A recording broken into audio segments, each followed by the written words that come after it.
In this roundtable, I wanted to put a question to you guys, and just to give a brief description of the impact that this COVID-19 is having on the Black community, the Black church, really all communities. But, the difference between the availability of mental health for people on one side of the street is very stark. And so what is it what gap is this filling? And how is it doing that, Reverend Allen? Well, thank you for the opportunity, Brother Odom, and thank you to my friend and mentor and colleague, Pastor Rasmus. This is a great opportunity for discussion.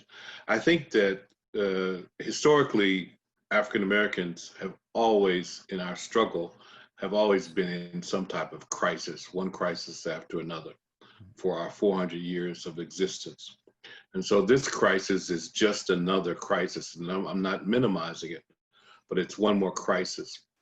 So if any people were geared to experience crisis, we certainly have endured that. The question becomes is, what resources can we reach out and utilize to take advantage of how to deal with that crisis? We can't deal with the crisis like our parents, our grandparents, and 4 generations. We must deal with it with effective strategies that help us. And if it means reaching out to a therapist and getting therapeutic input, if it means reaching out to a peer support group, if it means seeing someone on a routine and continual basis without the stigma and the challenges, that's what we should do. Yeah. And so talk about that stigma, Dr. Rudy. Why is that? I mean, I know that amongst us, culturally, we know that there's always been a stigma. For those that are not as familiar with Black culture, why do you think that is? Why is it so hard for us to reach out for help as a Black community? Well, I think, first of all, we have a million reasons to be untrusting. We have literally come through 400 years of ritualistic abuse that has not only created a schism within our community, within the Black community, but has created that same schism in our virtual world. So when we think about the reluctance to access any form of help, it's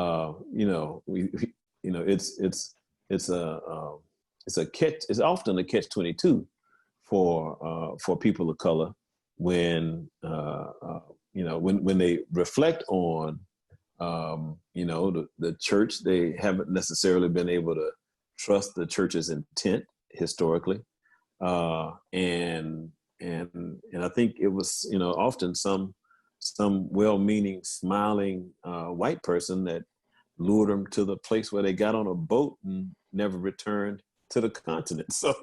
So we have an imprint of distrust in our literally deep in our psyche. Yes. That keeps us from trusting institutions and people in general.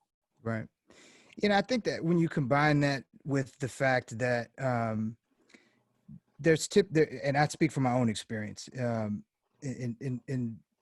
Black households, it was just, you didn't want to be the crazy person. You didn't want to have a family member. Right. And it just, you talk about, man, have you heard about, so-and-so, and so we suffer in silence. Right. And what I shared with Reverend Allen is that I had the benefit of parents that, when I started doing bad, they put me in therapy. They put me in rehab, and they put me in places, and that's not the experience in the white world. They pay top dollar for right. therapists, for recovery, and it's not something that is even looked at. And there's still a stigma in general. People still see mental health issues, substance abuse as a moral issue. And I feel that that has to do with the stigma, that there's something you have control over when the person that is in, I speak for myself, I was a good person And like Romans 7 talks about, I do what I hate, and I'm at war with my flesh. And it's not even whether or not I want to do right or wrong. It's that I have no choice because I'm powerless over these different things. But in our community, how do we, we're doing it today. And, I believe that God also makes examples of people so that it's attraction, not promotion. But I think that in this desperate time, I'm curious to see what your thoughts are of how to move forward. Whoever's moved in spirit to take that one. Let me say one thing.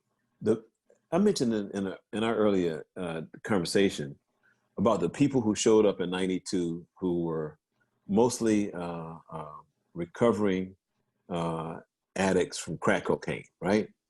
The one thing they helped me understand is that this addiction was a disease, and in the concept of disease, it takes all of that religiousized, hyper moral spirituality and puts it in a different container and addresses the condition that literally causes us to use, and when you start extracting, that as a disease concept, then you start, putting Jesus over there, okay, and then you can bring Jesus in when it's time to bring Jesus into the conversation.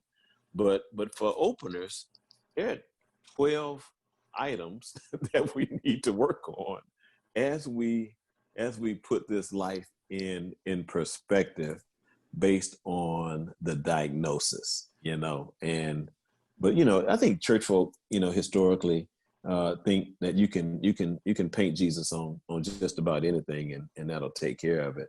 And hell, I ain't seen that work too well in a whole lot of areas.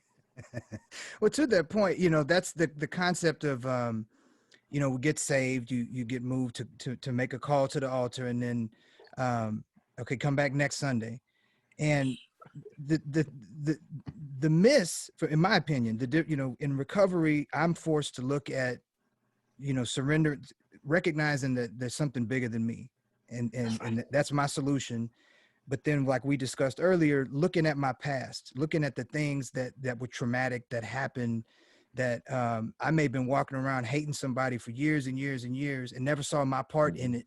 And so doing that exercise of, oh yeah, okay, and now I need to forgive this person, and then confessing it, and then, wanting to get better and praying for God to remove things that have made me this way, making amends to people, praying on a daily basis, and then reaching out to help somebody else.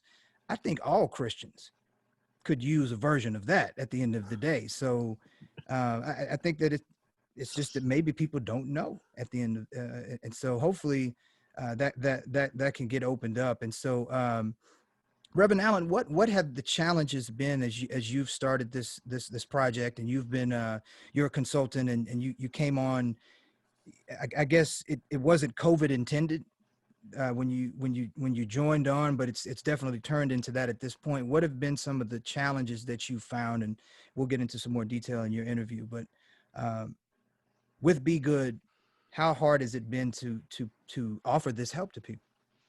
Well, I think the overall community in those in social leadership and those that are contact facing with the people that need the help, I think they've been very receptive, and they've been helping us to guide us through the community advocate perspective into insight as to how we can help the larger groups and how we can communicate what is available to them. One of the big challenges is to be able to know what resources are available. The second is what's behind this wall of therapeutic treatment. What does it look like? Let's break down some of the myths, some of the stereotypes, and then let's have a discussion about it.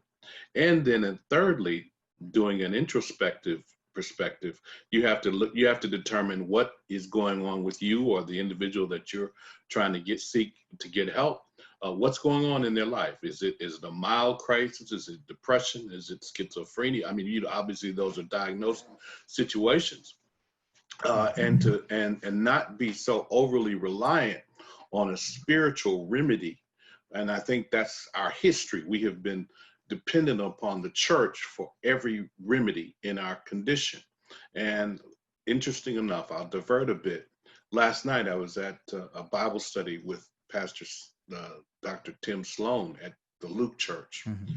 And interesting enough, in that Bible study, each of these 3 ordained pastors, ministers, spoke about their therapists. Mm-hmm.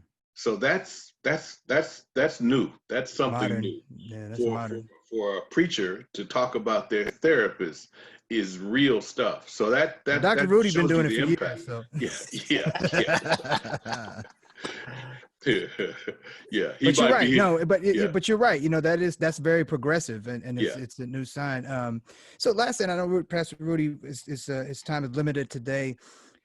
What has been the effect of the uprising and the, you know, George Floyd's murder and Breonna Taylor's murder? What effect has that had on NAMI and everything that you were already trying to do? Has that helped? Has that gotten attention? How do we capitalize on this?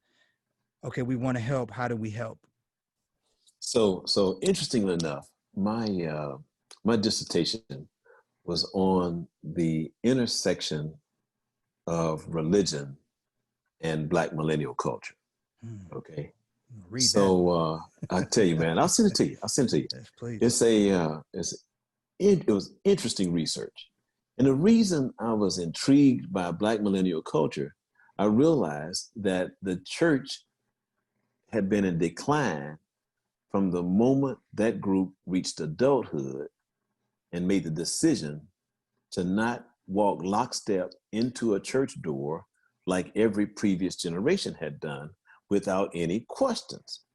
I want to couch that in a statement I saw on social media last week, which basically said, you have messed with the wrong generation, all right? You messed with a generation where everybody got a trophy. I'm telling you, what you know, you have literally crossed the line and insulted me. Okay. Participation trophy generation. I love it. Yeah, man. And I'm telling you, when you talk about participation, all right, I'm in the game. That means I'm part of. Right? You know, it's not winning and losing. So one thing I realized, this uprising is a necessity. First of all, my generation was too complacent, too co-opted by comfort to make any waves on all of this crap that we literally precipitated by just nodding as long as the paycheck cleared. All right, but here comes a generation who don't care about cars, don't care about trinkets, don't care about job security, because there hadn't been job security in 20 years. They've already seen that. Ain't nothing to lose. So now they have messed with I like that other word that this social media person used, but they have messed with the wrong generation. Started with an F. That's what I'm talking about. They have messed with the wrong generation, all right? And now, as you know, one of my mentors in the faith would say, chickens are coming home to roost. Yep, I agree. And I think that this is different. And I remember Rodney King, and I remember, the last time we went through this, when Philando Castile was shot, and then the cops in Dallas and Louisiana, we had that whole situation. The silver lining, in my opinion, and I think we can wrap with this. This is when that happened. That pushed me into action. That made me re-examine, my belief system, and it started with totally being on Colin Kaepernick's side. And unlike some of the other, I got into this big fight. I stopped watching football. And, when he didn't get signed, and I love football, and I was willing to give that up just because I was so moved. And something happened when I went to the African American Museum of History. I was in the Emmett Till exhibit. I don't know if you've been to that museum. Yes. But they recreate what it feels like to walk into the, you know, Yes. and walk in and walk past his casket. Because his mom famously had an open casket to show the world, you know, what these people had done to her baby. And you know, not to mention the woman was lying that he, you know, this white woman said that he whistled at her and it wasn't even true. They killed him. They tied his you know, a tire to his neck and put him in the river. They pulled him out, and his mom said, we're gonna have an open casket. And, you know, it just floods you with emotions when you're in that. And as I was walking out, there's a picture of Rosa Parks on the wall in that exhibit. And I was like, why is Rosa Parks on the wall? Well, Rosa Parks said that when she saw that open casket, 3 months later is when she decided, I'm not getting up. I can't take it anymore. And I've heard other people that have said that moment changed them internally. And the reason why we're having this conversation today is that when that happened, I was like, I have to do something. And that's how this podcast was born. So out of tragedy, you know, if it pushed people into action, and I think that we're living through a progressive tragedy in this COVID-19, because this is just as bad. People are dying. We're dying unnecessarily. So this is, you know, yes, it was terrible to see George Floyd die on camera, but all these people that are dying, that's, to me, is just as bad. That's just as bad as somebody getting beaten and killed. And so I think that this is going to raise up our leaders. It's a whole nother show, but I think that God is judging this world. And, you know, so thank you, brothers. I'm just, I'm overjoyed and filled with gratitude that we're having this conversation, and that we can, you know, continue to have it. I want to have both of you back on, and definitely Dr. Rudy, I'm grateful. So on the other side, we're going to, you know, really get a chance to talk to Reverend Allen. And so thank you, Dr. Rudy. Thank you, Dr. Rudy. God bless you. Congratulations on the grandbaby, man. Appreciate y'all. See you, Bless you, sir. All right. Bless you. All right, man.